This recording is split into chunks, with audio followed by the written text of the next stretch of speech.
most commerce occurs at intersections. You have intersections of borders between states. You have rivers that are crossing. You have deltas. You have shipping lanes.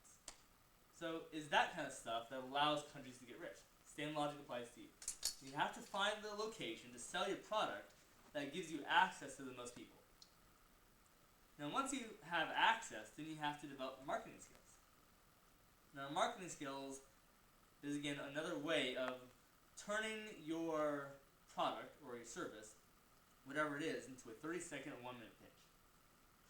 So again, if you have the ability to go to someone and communicate with them on a 1-minute basis, tell them this is what I'm doing, this is why I'm doing, and this is how we can collaborate, you can do the same thing with a larger audience.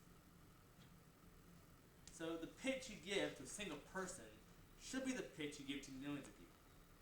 And what you're doing is you have to get accustomed to talking about it and repeating it thousands of times per day. You have to get accustomed to making the same speech over and over again. Because what you're trying to do is tap into the broadest market possible. And once people have bought your pitch and they have agreed to buy your product, you need to have them coming back on a regular basis. So it's not enough to be convenient. It's not enough to have the pitch. What you have to do is have reliability. You have to have a product that not only is good quality, but have customer service that will help them with the product after they buy it. So whenever we talk about products, we talk about what's called the total cost of ownership. So if you buy computers, you are engaging in the initial purchase, and then you're engaging in all the maintenance after that. And you have to do software upgrades, you have to do hardware replacements, and one of the best examples is printers. Once you buy a printer, you've got the hardware, that's your initial input, but what you need to replace it is paper and toner. So people make a living selling paper and toner of different qualities. So what you have to do then is find your niche in a market that will allow you to keep customer relationships on a long-term basis. Not just in terms of the first sale, but in terms of 5 years, 10 years, or 20 years. You're trying to establish a lifetime relationship with the customer. And you're trying to treat the customer like they're your best friend. And that's what they are ultimately. Your relationships should be the source of your customers, because it's your relationships that generate the referrals.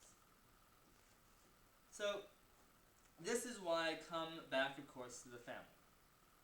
The family should be the primary economic engine of your life. Your friendships should be supplementary to your family. And by that I mean, the reason why your family should be the primary economic engine is because your family is the primary pool of capital for you.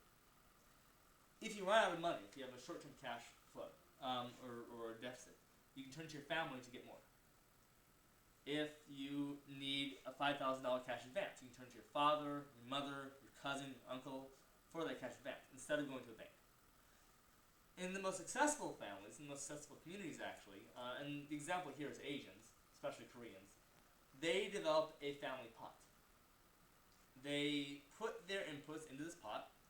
So say everyone has a job, they each contribute to the pot, say $500, $1,000, and they take from the pot as needed. After they take from the pot, they're able to establish their own business.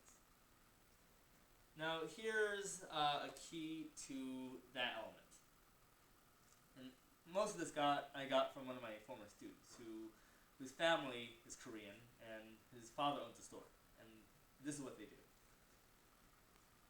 It's a mom and pop shop. If you go to Queens, you'll find lots of Korean stores all over the place. They pool the money and then they distribute ownership of the company. So if you are the primary owner of the company, you will be taxed at a rate that's higher than most people because you're the primary owner. Your income will go high because you're the primary owner, and as a result, you will be taxed at a higher rate. If you want to keep that income, you have to distribute ownership to the company.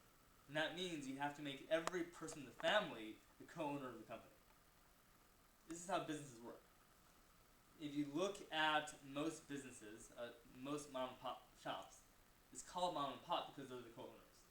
They get their kids involved, and so the kids become co-owners of the business, then the grandkids get involved.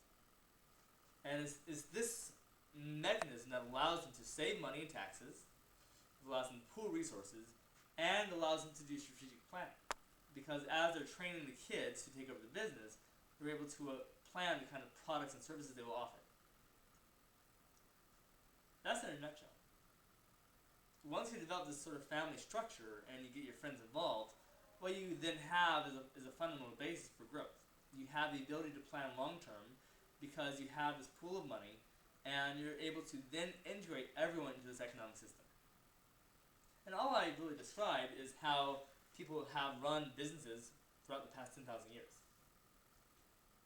The medieval era and the eras before that were all renowned for family businesses. Except in those eras, most often you were trapped. If your father was a welder or a swordsmith, you were going to be a swordsmith. You didn't have much of a choice, or any choice. So we live in an era now where you do have choice. You do have the ability to make your own career that is fundamentally different from your family. But one thing you'll notice if you talk to your friends and your family is that people choose careers on the basis of what their family's already done. So you look at someone who's an actor. I'm willing to bet that that person who's an actor has parents, sisters, or cousins who are also actors. Or you look at someone who's a lawyer. I'm willing to bet that someone who's a lawyer has brothers, sisters, and parents who are also lawyers. Because what happens is, if your parents and your extended family already have achieved this level of career and status, they then provide access for you to reach the same clients, to develop the same capital, and to achieve the same career goals. In fact, what happens is you end up working in their offices. So if your dad's a doctor, you might work in your dad's office and become a doctor as well.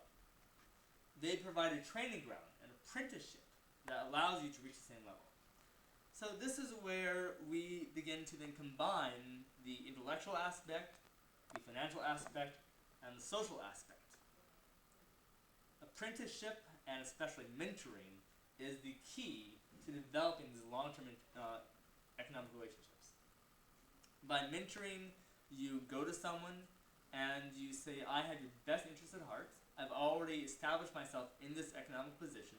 I want to help you develop a similar set of skills along a similar career path. Now, even if they don't have the exact ambitions that you have, they can still learn from you about how to do this.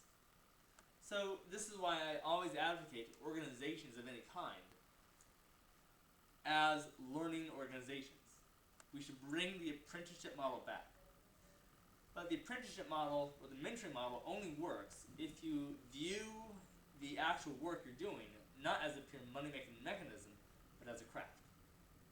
A craft is something that is apart from your general self-interest. It is something that you focus on as a way to help improve your overall family and the overall condition of humanity. A craft is a way of being of service. A way of being of service, especially to the larger social spheres that you're interacting with. So a craft could be painting, it could be sculpture, it could be poetry, or it could be something more hardcore, such as having a farm. It could be working with animals.